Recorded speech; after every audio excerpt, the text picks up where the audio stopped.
Air India AI-171 की इब्तिदाई investigation report में कुछ ऐसे इंकशाफात हुए जिसने एविएशन की दुनिया में एक नई मिस्ट्री खड़ी कर दी है। क्रैश से सिर्फ चंद सेकंड पहले दोनों इंजन के फ्यूल स्विच को रन पोजीशन से कट ऑफ पोजीशन में किसने किया था। जब फ्यूल कट ऑफ होने के बाद दोनों इंजन घुटने लगे तो एक पायलट ने पूछा कि फ्यूल कट ऑफ क्यों किया है, जिस पर दूसरे पायलट ने कहा मैंने नहीं किया। क्या वजह थी कि टेक ऑफ के इतने क्रिटिकल टाइम पर एक नहीं दोनों इंजनों की फ्यूल स्विच बंद कर दिए गए? क्या स्विच में कोई खराबी थी या पायलट ने जानबूझकर किया या फिर ये किसी माल फंक्शन का नतीजा था?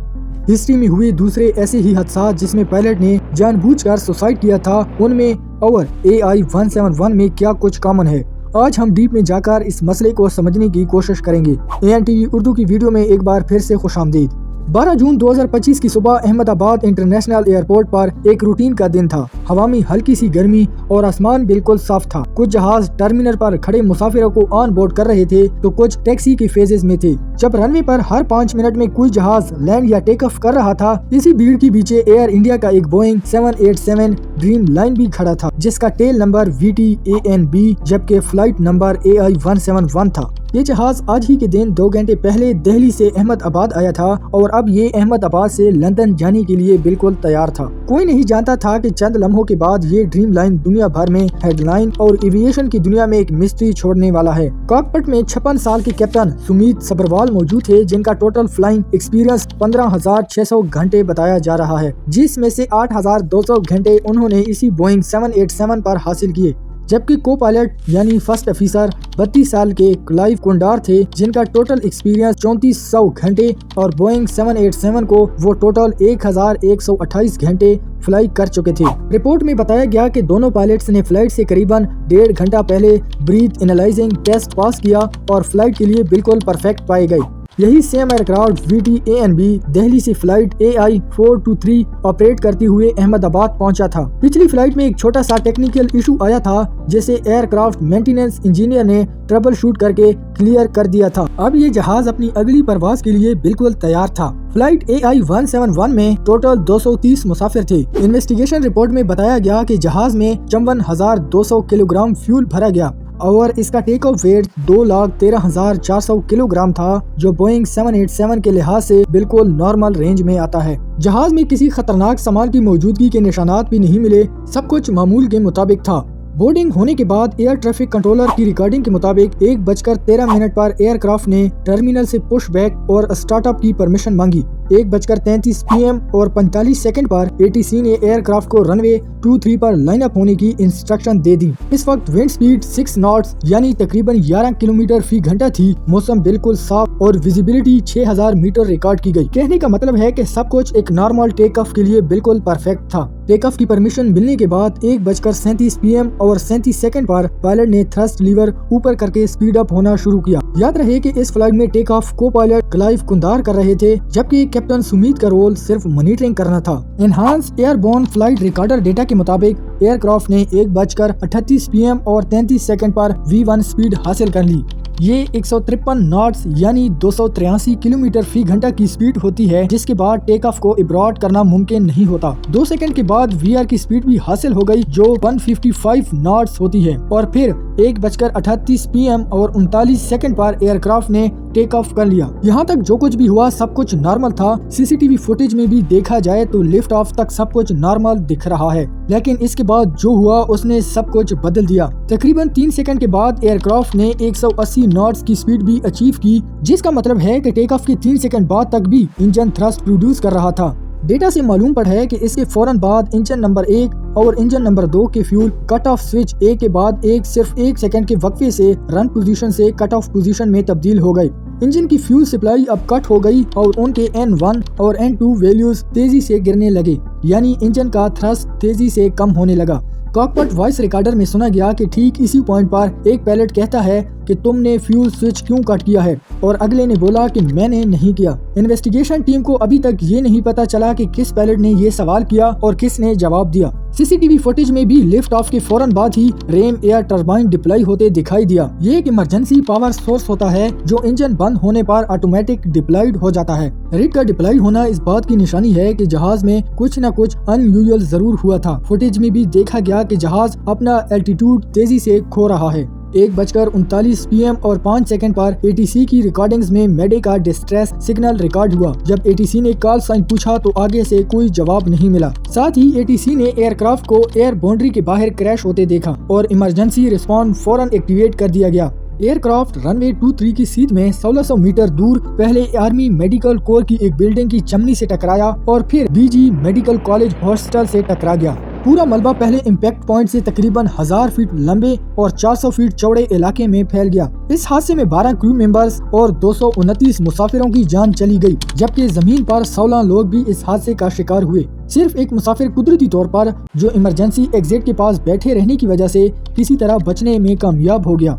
15 पेजेस की इस इब्तिदाई इन्वेस्टिगेशन रिपोर्ट में एक एक चीज डिटेल से लिखी है, जैसा कि क्रैश के बाद मलबे से फ्लिप हैंडल असेंबली मिली जो 5 डिग्री की फ्लिप पोजीशन में मौजूद थी, जो कि एक normal take off flip setting होती है। Landing gear lever down position में मिला और थ्रस्ट लीवर बेशक काफी जल चुका था, लेकिन क्रैश होने तक फॉरवर्ड पोजीशन में ही था। जबकि सबसे अहम चीज fuel control switch run position में ही पाए गए, यानी क्रैश से पहले पायलट्स ने वापस फ्यूल स्विच ऑन कर दिए थे। अब ये फ्यूल स्विच नॉर्मली ऐसे डिजाइन होते हैं कि सिर्फ कोई इंसान ही इन्हें बंद या खोल सकता है। दोनों स्विच के लेफ्ट और राइट पर एक लॉकिंग मैकेनिज्म दिया गया है।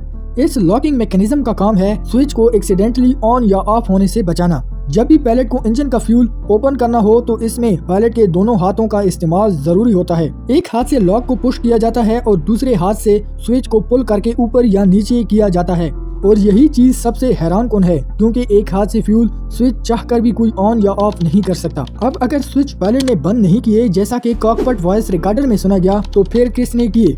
और अगर ये गलती से भी हो गया तो सवाल ये है कि दोनों स्विच गलती से कैसे बंद हुए। रिपोर्ट में ये भी पाया गया कि दोनों फ्यूल स्विच 1 सेकंड के वक्फे से बंद हुए, जो कि बिल्कुल एक नॉर्मल इंसानी मुदाखलत लगता है। बाद में ये दोनों स्विच दोबारा ऑन भी किए गए, लेकिन तब तक बहुत देर हो चुकी थी। रिपोर्ट के मुताबिक इंजन 1 के लिए फ्यूल कट ऑफ और दोबारा सप्लाई होने के बीच तकरीबन 10 सेकंड का वक्फा था और इंजन 2 के लिए फ्यूल कट ऑफ और दोबारा सप्लाई होने के बीच तकरीबन 14 सेकंड का वक्फा था। इस बात के सबूत भी मिले हैं कि दोनों इंजन वापस से थ्रस्ट प्रोड्यूस करने ही लगे थे, लेकिन उसी वक्त क्रैश हो गया। अब यहाँ सबसे बड़ी मिस्ट्री ये है कि फ्लाइट AI-171 टेक ऑफ तक बिल्कुल परफेक्ट थी। इंजन से लेकर इसमें भरने वाले फ्यूल तक सब कुछ नॉर्मल था। इन्वेस्टिगेशन टीम ने फ्यूल टैंकर्स जिसकी मदद से AI-171 को रिफ्यूल किया गया था, उसके फ्यूल सैंपल्स भी लिए, लैब में चेक किए, लेकिन उसमें भी कोई गड़बड़ नहीं पाई गई।